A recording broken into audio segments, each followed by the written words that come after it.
मेरे अति प्रियो, प्रभु यीशु मसीह के नाम से अभिवादन करता हूँ। आज हिंदुस्तान में दक्षिण के लोगों के लिए एक विशेष दिन है। पोंगल नाम का एक त्योहार है और कटनी का पर्व इसको कहते हैं।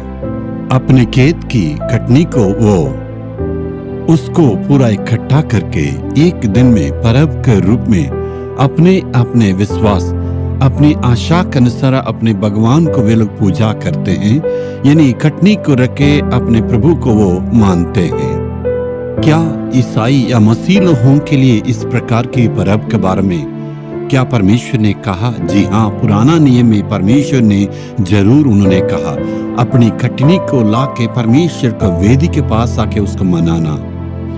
और दक्षिण के कलीसिया में इस प्रकार के पर्व को लोग मनाते हैं ना, और पूरे विश्व भर में भी इसको मनाते हैं। परमेश्वर अपने वचन से क्या कहते हैं? यशाया 30 अध्याय के 23वें वचन में हम ध्यान देंगे।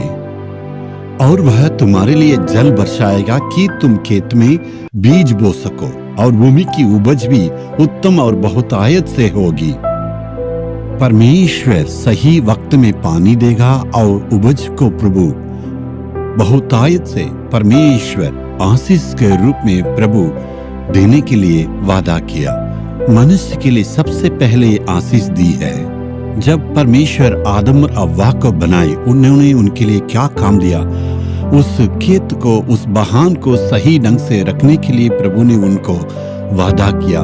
मनुष्य तकनीकी तरफ से ज्यादा तो आगे बढ़ गया, लेकिन खाने के लिए सबसे पहले उनके पास परमेश्वर खेती में ही आशीष को दी है।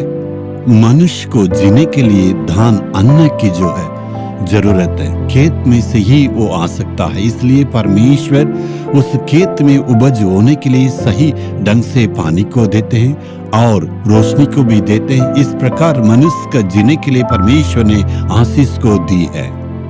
इसलिए आमतौर से किसान लोग इनकी प्रकृति के द्वारा जो आशीष मिली समझ के वे सूरज को और प्रकृति को पूजा करते हैं। लेकिन हम लोग ऐसे नहीं है।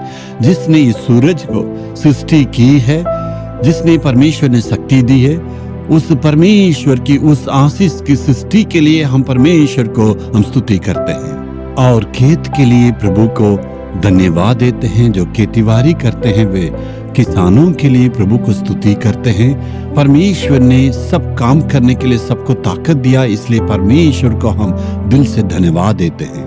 परमेश्वर को जो कटनी को दिया है, दिल से हमें धन्यवाद देना। बहुत ही देशों में कटनी सही ढंग से नहीं हो रही है, अकाल हो रही है। हम सब बहुत ही देशों के बारे में सुन रहे हैं, लेकिन जो प्रभु ने मेरे लिए आशीष दी है, इसलिए दिल से प्रभु को धन्यवाद दे।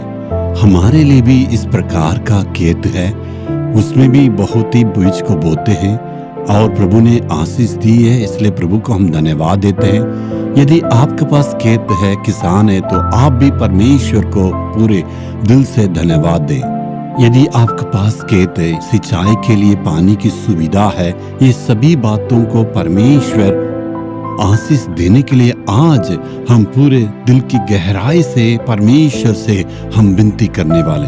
क्या हम प्रार्थना करें? हे पिताजी, तूने हमारे लिए खेतों को दिया है और सारे पानी की सुविधा को दिया, किसानों को दिया, इतनी कटनी में आशीष को दिया है। सारी बातों के लिए दिल की गहराई से आज हम स्तुति करते हैं। और जो कोई प्रभु खेतों में कठिन मेहनत करते हैं और जो भी काम करते हैं, सारे किसानों के लिए उनके मेहनत के अनुसार प्रतिफल को तू देने के लिए आज हम दिल की गहराई से प्रार्थना करते हैं। और जो कोई अपने खेत को रखे हैं और बीज बोए हैं, कटनी के लिए प्रभु इंतजार करते हैं, सारे खेतों में सही ढंग से उपज होने के लिए और सही ढंग से तू पानी देने के लिए, मैं आज दिल की गहराई से इनकी सारी आशीष के लिए दुआ करता हूँ। यीशु मसीह के नाम से प्रार्थना मांगता हूँ पिता, आमीन।